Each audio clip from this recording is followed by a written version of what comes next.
Hello and welcome everyone to munCast. On this show, we talk to leaders within the community about news, strategy, and everything else MUN. On this episode, I talk with Laurabeth Goldsmith, one of the program managers at Best Delegate. We discuss the changing MUN world, the Model United Nations Institute, whether Laurabeth would rather fight Vladimir Putin or vote for Donald Trump, and more. I'm your host Aaron, and this is munCast. This is episode 2 of munCast, and I am joined here today with Laurabeth Goldsmith, a program manager at Best Delegate. Hi, Laurabeth. Hi, Aaron. Thank you so much for having me on today. Yeah, thanks so much for being here. How are you doing right now? I'm doing great. I'm very excited to share my MUN story and a little bit more about the Model UN Institute with you today. Yeah, I'm very excited about that too. Could we start things off with a very basic question? Where and when did you start your first Model United Nations? Sure. So I started doing Model United Nations in high school. I grew up in Sarasota, Florida, and went to Pineview School. And one of the first times I did Model UN, I actually was at a really awesome conference in Washington, D.C. And I had the opportunity to hear Secretary General Ban Ki-moon speak. And it was very, very inspiring. I heard him talk about nuclear non-proliferation and global conflict resolution. And right then and there, I was hooked on Model UN. And I was hooked on the work of the United Nations and how they work to solve global problems. And since high school, I've been very involved in Model UN over the years, and I'm so happy that it's a permanent part of my life. Oh my gosh, so that's really cool. There's a lot there, but I want to take a step back. Which conference was it? Your first conference? Was it like your 7th conference that you got to see Ban Ki-moon live? So it was actually one of my first conferences, and it was at NAMAN in Washington, D.C. And it was awesome. It was so neat because it was near the beginning of his term, and he was talking about all of his objectives and how he wants youth to be involved in the United Nations. And I think it's just such a huge priority because it's, the biggest arena for global peacemaking. And it's exciting to get to see the work of the UN, and hearing the Secretary General speak was a transformative moment in my life journey. Yeah, because I mean, you've been doing MUN for basically a decade now. Is that right? Yeah. Yep. Wow, a decade. So, like, how did it feel whenever you saw Ban Ki-moon? Like before you saw him speak, were you as passionate about Model United Nations? Did anything change whenever you saw him and you got to hear him speak? So that was really the start of my Model UN journey. I had done a few practice simulations at school, but really hearing him speak was the moment when I was like, wow, this isn't just an activity where you come together and talk about issues, but you're actually getting to get a greater understanding of the United Nations and how it works, and you're building an incredible amount of skills along the way. So hearing him speak, it was just an aha moment for me, where I knew the power that Model UN could have. And in high school, I was involved in speech and debate and service organizations and lots of other opportunities. But hearing Ban Ki-moon, that was the moment when I was like, all right, I'm hooked. I want to keep doing Model UN. And so I have been ever since. Yeah. So what year were you in high school whenever you heard Ban Ki-moon? So that was my sophomore year. Freshman year, I had done some practice conferences at school, but my first big conference was sophomore year in Washington, D.C. And then I competed all throughout high school. And then when I went to college, I joined the Model UN team at Emory University. And again, absolutely loved it. Got to travel all over the country with some of my best friends, and eventually had the opportunity to serve in leadership as the president and head Del of Emory's club. And it just is incredible to see the impact that Model UN can have on students' lives. And I know it definitely had a huge impact on me. Yeah, absolutely. So you and I actually met about 2 summers ago. And this was actually before Model United Nations Institute was called Model United Nations Institute at the time. And so, whenever I first met you, you had just been the president, I believe, of Emory Model United Nations. Is that correct? Yeah, so that year I was actually president during my junior year of college, and then I went abroad, and then I came back, and I was got to travel with the team senior year, but I was really involved in some other things on campus as well. But yeah, I remember meeting you in Chicago senior year at one of the model conferences. Yeah, that was a lot of fun. I wanna step back though, and talk about you being president, because joining Emory Model United Nations, that's a very big club on the North American circuit, very successful club as well. What was it like being president of Emory Model United Nations? It was a really great experience. And one of the things that was awesome about Emory at the time is that it's a really new club. It was started in the 2000s, and so we really developed our Model UN program significantly over the last 6 years or so. And it was amazing to see the team grow and transform during the time I was there. And also, even the year that I graduated, it went from being a Model UN team to an entire international relations association with Model UN as a component of it. So I just was so excited to be a part of that team and that journey. And it was amazing to see our club grow and develop into one of the top 15 teams in the country. So. Yeah, that's amazing. I wanna clarify, or ask a clarifying question for those who might not know. What is the difference between just a regular Model United Nations club at a university and becoming an international relations organization? Is it a big process? Is there a shift? What's involved in that process? So it really depends on your university. There are a large variety of how Model UN clubs are set up in the United States on the college level. For us, it was still part of the university when it was transformed into an international relations association. But some of the top schools in the country actually create separate entities outside of the university that are nonprofits. But we're not quite there yet. But our International Relations Association oversees the Model UN team and the college conference that Emory runs. And they also help to put on, events and panels and programming about international relations, and they do volunteer work and outreach to local schools. So it's a great opportunity to expand beyond the traveling team and to involve even more students at the university in raising awareness about the United Nations and international relations. That sounds like a really awesome thing to do. It must have taken a lot of work with your team and whoever else you were working with at the time.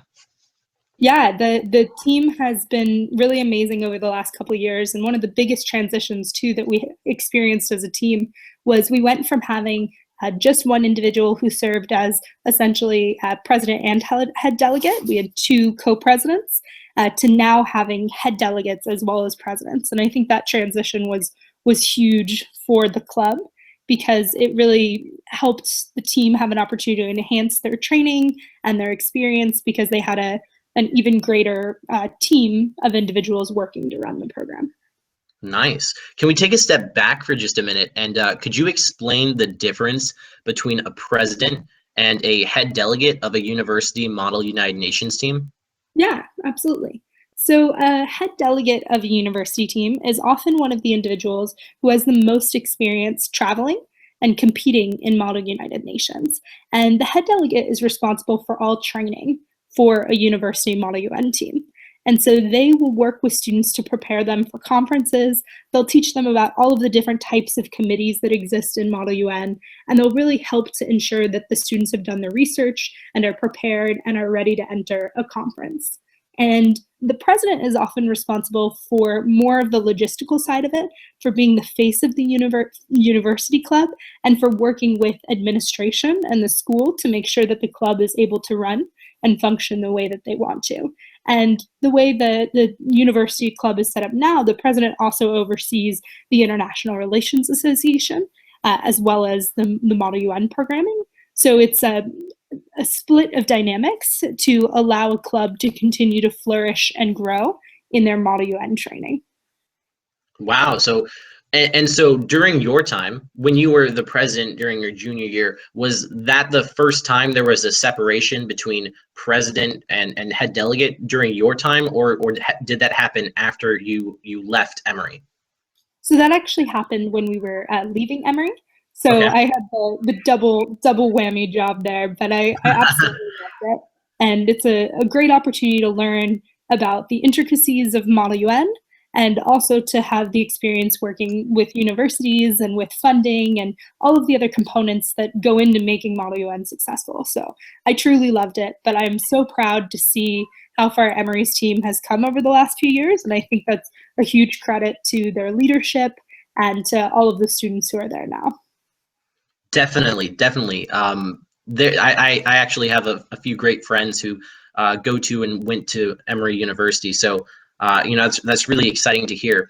But I mean, you did this both president and head delegate at the same time. That sounds like a lot of work. I want to ask you, like, what was one of the most challenging things that you had to deal with in that role while you were at Emory? So I think one of the hardest things at that time was that there wasn't a differentiation of responsibilities. So at a certain point, the things that you have to do as a president always in some ways come first. If you don't have the funding for a conference or if you don't have the logistics set for a conference, then it's hard to actually attend. And so the biggest challenge was balancing the time for training and ensuring that your team is ready for conferences. But at the end of the day, I loved it, and I am a super Model UN junkie, and I lived with members in the Model UN team, and so it was just a great experience getting to really be super involved in that community, and I absolutely loved it. Yeah, and I know you. Fortunately, I never had to go up against you in committee, but I know you're a very competitive person, and I want to also ask you, change gears for just a minute. When did you win your first award in Model United Nations? I'm very curious about that. Yeah, so it was, I think, my second. Oh, in high school, Okay. I won awards all throughout, but in college, one of the first ones was at Duke University at the Ah, first conference that I went to. I won Best Delegate there, and it was actually such a fun conference. I especially love crisis committees because I love the dynamics of global politics and seeing it in action. And I think you have a lot of freedom to implement change in ways that align with the individual that you're representing. So at that conference, I actually orchestrated a coup and split the committee in half and ended up having my country recognized by the UN. So it was a very, very fun experience, and it aligned with international relations and global policy. So that was one of my first experiences freshman year at a conference, and then I continued from there throughout college. wow. So, do you remember what the committee was where you threw a coup, and who exactly you were when you threw this coup?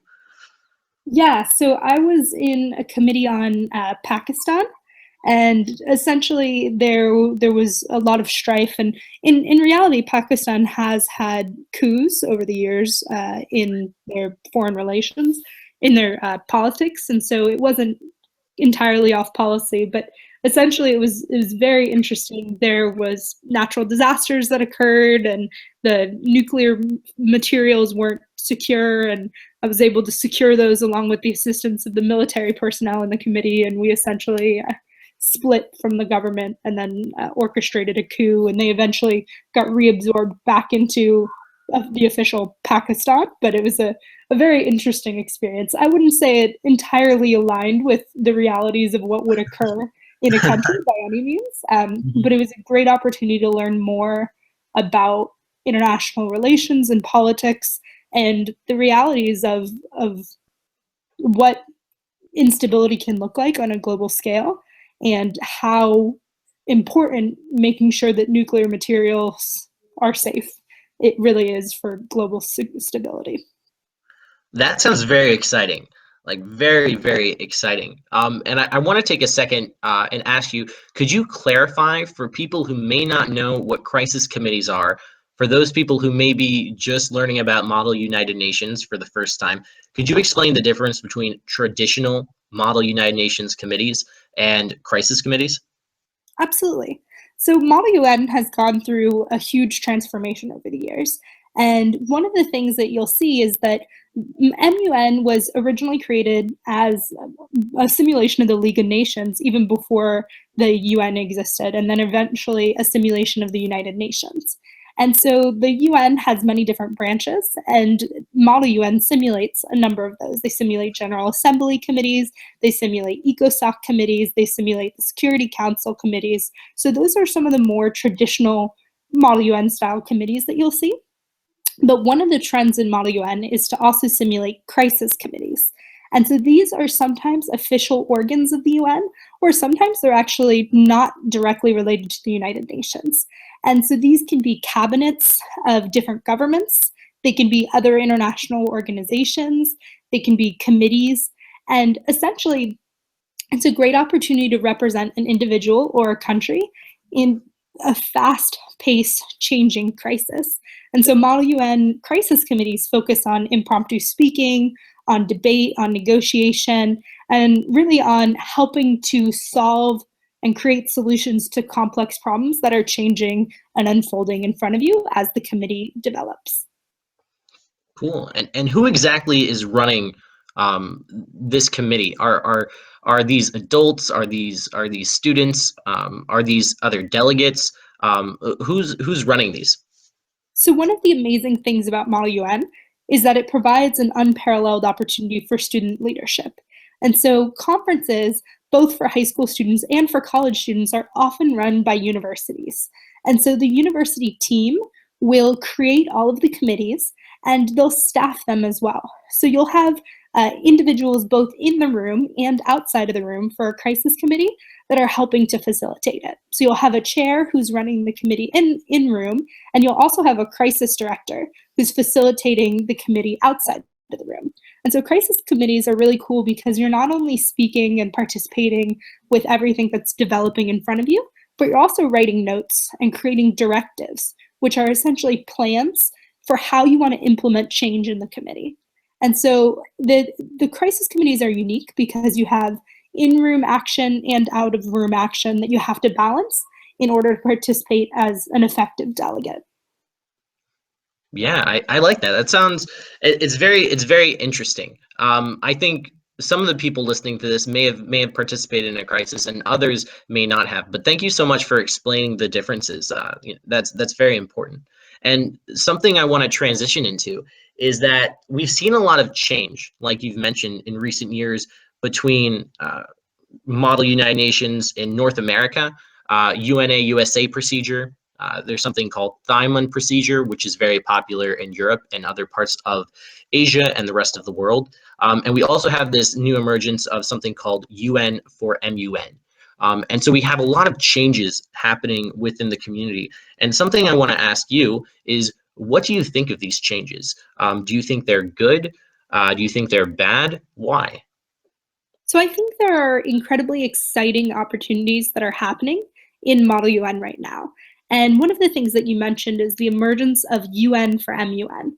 And this is something that started in 2009, where the United Nations Department of Public Information actually got very involved in Model UN. And they looked at how Model UN is functioning, and they realized that there are some significant deviations from how the UN actually works. And so the United Nations worked with a team led by Bill Yodev, and they helped to develop this new procedure, UN for MUN, that more closely mirrors how the United Nations really works.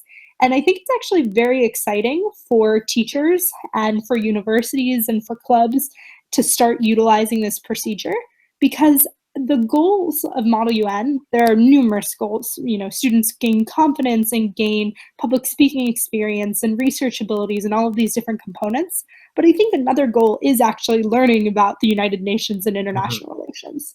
So to me, I think it's very exciting to see UN for MUN emerge. And I think that it is an opportunity for growth in the Model UN community. And I think the Model UN community is growing as well. So to me, it's a positive. I also am a fan of, you know, the crisis committees and the different styles of committees that exist, as long as they're academic in nature and as long as students are still learning from the experience. So I see it as a positive, the growth of Model UN and these different types of procedures.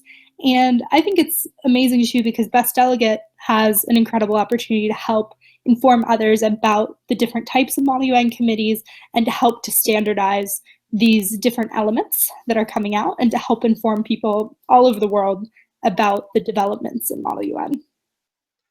Yeah, and so we've been talking a little bit about UN for MUN, Thymon procedure, UNA USA, and I'm sure at another during another munCast we'll spend more time talking about these different procedures. But another big emergence within the Model UN community is also this thing called the Model United Nations Institute, which I know you are very busy working at. Could you take a minute to explain what MUNI, or the Model United Nations Institute, is? Absolutely. So the Model United Nations Institute is Best Delegate's flagship program.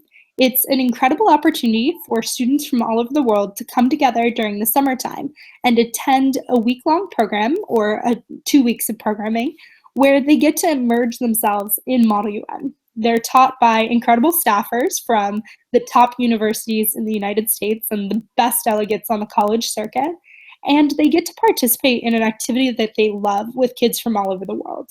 So the Model UN Institute was started by Best Delegate, and it's run by our full-time professional staff and is supported by the best students on the university circuit. And we maintain a 1:8 staff to student ratio to make sure that students get personalized attention and have the opportunity to really grow and flourish throughout the program.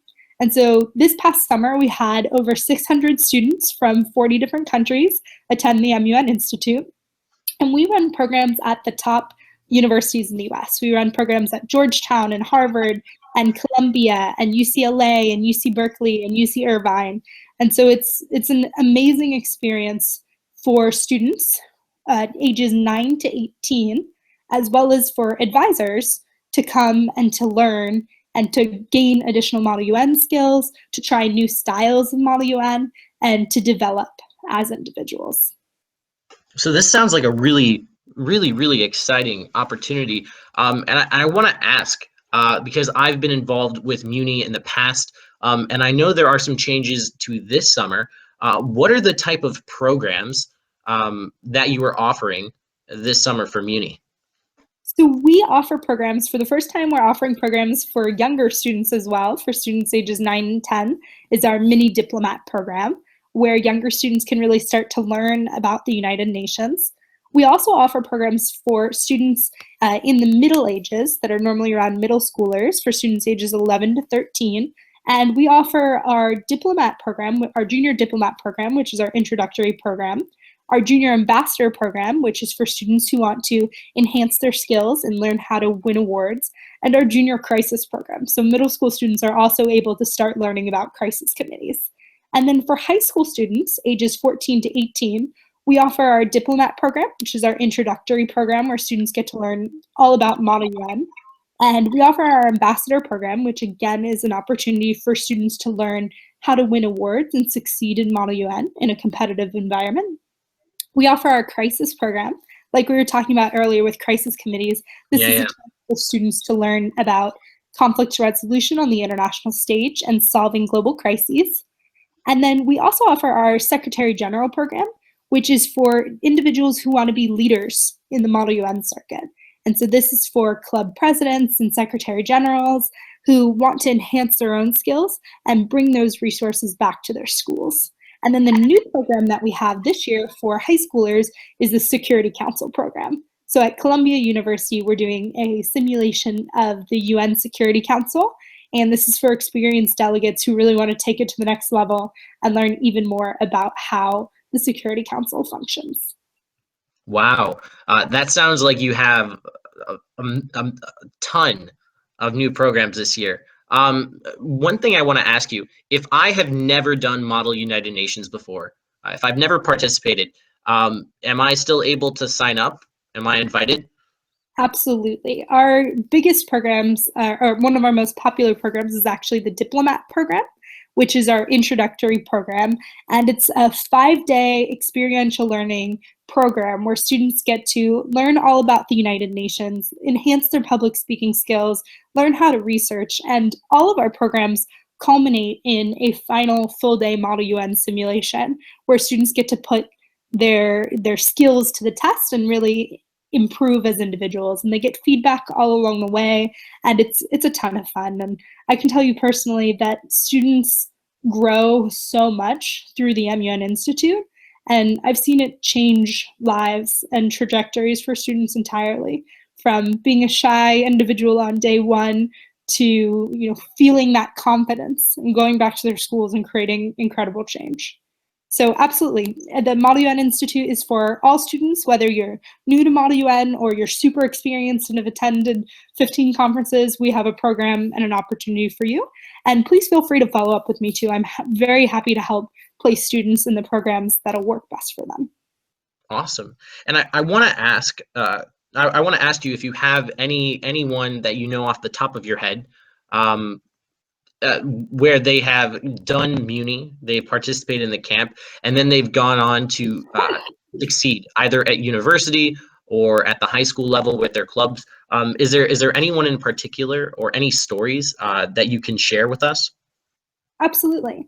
So one of the first students that I had the opportunity to serve as a diplomacy fellow my first year, and I got to work with an incredible student named Rebecca. And she was amazing. When she started, she was shy and not the first one to jump up and speak, but was definitely interested and incredibly smart. And by the end of the program, I saw her confidence develop so much, and she was excited to speak and to learn. And after attending, she went from being shy to going back to her school to being the vice president of her Model UN team at Mission High School in Idea Mission High School in Texas.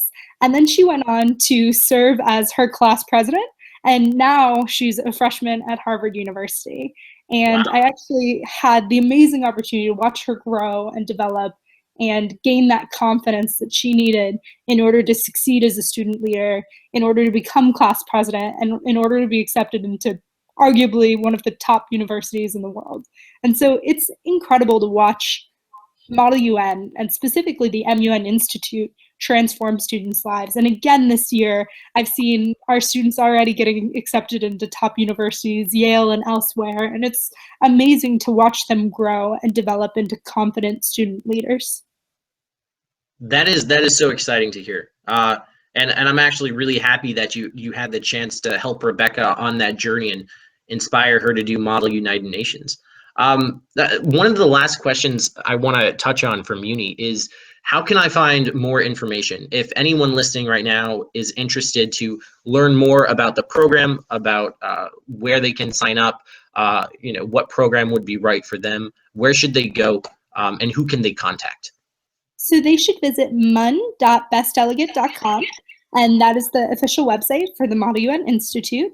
And they can feel free also to email us at mun@bestdelegate.com with questions and or call us. And our team is very excited to help match students with the program that's best for them. And I really hope to see all of you this summer, because this is one of my favorite experiences. And it's amazing to see how much students grow and learn and go back and become club leaders and win awards and get accepted into incredible universities. So it's a transformative and life-changing program. And I hope to see as many students as possible at the MUN Institute this summer. Wow, thank you so much for sharing that. Like, I really appreciate that. And I've also been involved with Muni a bit, and so I'd like to throw out that I would encourage everyone who's interested to check out mun.bestdelegate.com and really look into this as an opportunity. It sounds really exciting. But I want to take a minute and I want to change gears away from Muni. And I want to ask you about something different. So we mentioned this earlier, you're a competitive person. Is that correct? I am. I think that I definitely enjoyed the competitive nature of Model UN as well as the educational nature of Model UN throughout the years. Okay, and you're also a big fan of this game called Settlers of Catan, is that right? Yep. Yeah, so how many times have you won Settlers of Catan? Is it more than 1,000 at this point? I don't think I've played it quite that many times, but definitely quite a few. Yeah, so the first time that Laurabeth and I really got to sit down and have a conversation outside of Chicago was at the Model United Nations Institute. and it was during staff training week, and we had about 10 of us sitting in a circle playing this game called Settlers of Catan. And Laurabeth and I had the pleasure of being partners together. And when I say partners, I mean Laurabeth was kind of like this. She knew how to play the game, and I did not. And she was amazing at it, and she knew every single aspect of the entire game. I'm always impressed with how much you know about Settlers of Catan and just how to play the game. It's always really impressive. Well, it's quite fun. I enjoy strategy, whether it's in board games or Model UN or in international relations. It's always interesting to learn how the world or the game works and to figure out ways to succeed in it. Yeah. So if anyone does do Muni this summer and sees Laurabeth, please challenge her to a game of Settlers of Catan, and I wish you the best of luck. I also want to ask you about something a little bit different. When it comes to the gavel, so in Model United Nations, there are awards at some conferences, and the first place award in a committee is oftentimes a wooden gavel. And so, Laurabeth, this is my question to you. I know you're a very competitive person, but you're also a leader within the Model United Nations community. If you had the chance to either win a gavel or, as a chair, as the leader of a committee, give the gavel to somebody else, which one would you choose and why? So the answer would have been different 4 or 5 years ago from where I am now. But I absolutely love watching individuals grow and learn and flourish. And now I'd much rather give a gavel than win a gavel. But I think that both are incredibly important aspects of Model UN.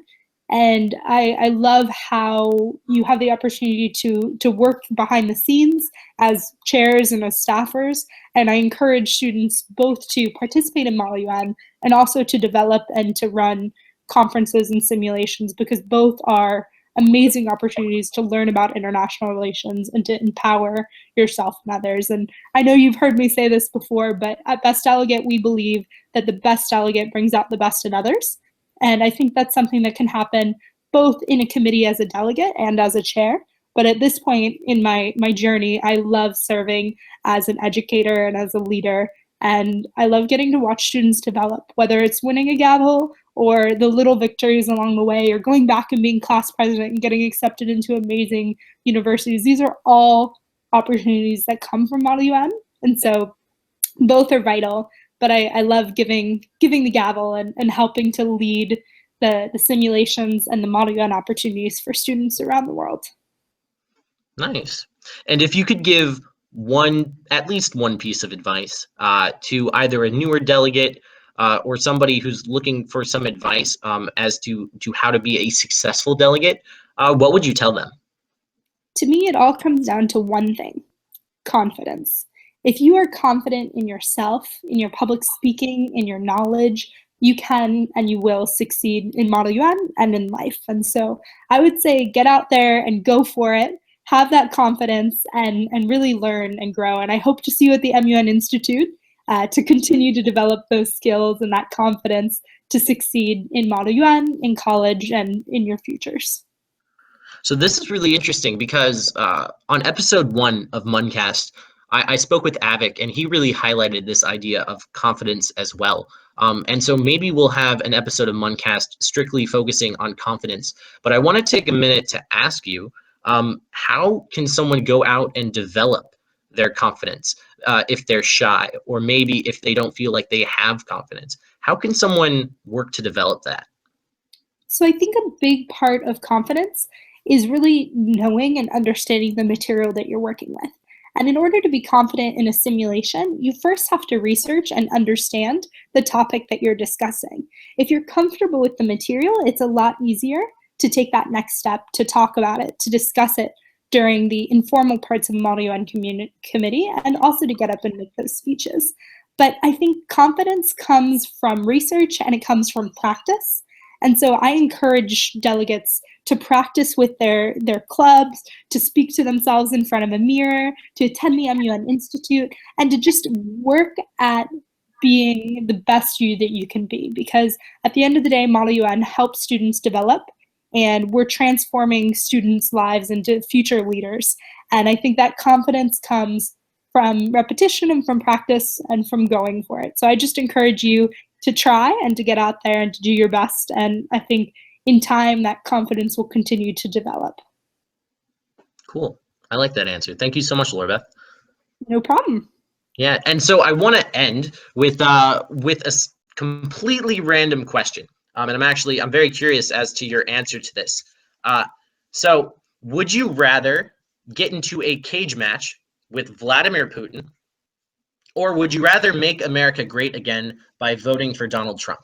Why? Oh, okay, definitely a cage match with Putin. You did not. You didn't even hesitate. You knew right away. Absolutely. I'm a huge proponent of equality, and I hope that the future of the United States is a place where equality and acceptance flourishes, and I would much rather hash it out with Putin. I hope that during our cage match we can talk about politics as well. But that would definitely be my preference. I'd rather have that cage match with Putin. I think you could take Vladimir Putin actually in a fist fight, I do teach self-defense, so it's quite possible. You do? You teach self-defense, really? Yeah. So I didn't know this. Yeah, in college, one of the most amazing experiences I had was I did a semester abroad. I actually went on semester at sea, and I had an amazing opportunity to travel around the world on a full scholarship, teaching self-defense, human rights, and about global politics and issues to girls in many different countries. So I taught self-defense in South Africa and Ghana and all over, and it's Wow. A huge part of my life and my love is education and equality and gender empowerment. And so that started years and years ago with my work with Girl Scouts, and continued all throughout high school and college and volunteering, and is something that I love to do. And even now when I travel, I love getting to teach about gender equality. And so that's a huge part of my work with Model UN, is also the issues that you discuss are real, and kids get to learn so much, not just about the world, but about different topics that you really delve into. That's amazing. So a lot of this stuff I actually did not know. Some of it I did. And I would love to go into it, but hopefully we can do that in a future munCast, because there sounds like so much that we could talk about there. But I do want to ask, is it possible the next time I see you that you can teach me some self-defense? So if I'm ever in a cage match with Vladimir Putin, I can hold my own? Absolutely. I'd be happy to do so. Thank you so much, Laurabeth. I really appreciate that. No problem. Anyway, this is Aaron, and I am signing off from munCast. Thank you so much for listening. Keep on keeping on, everybody. Have a good day. Goodbye.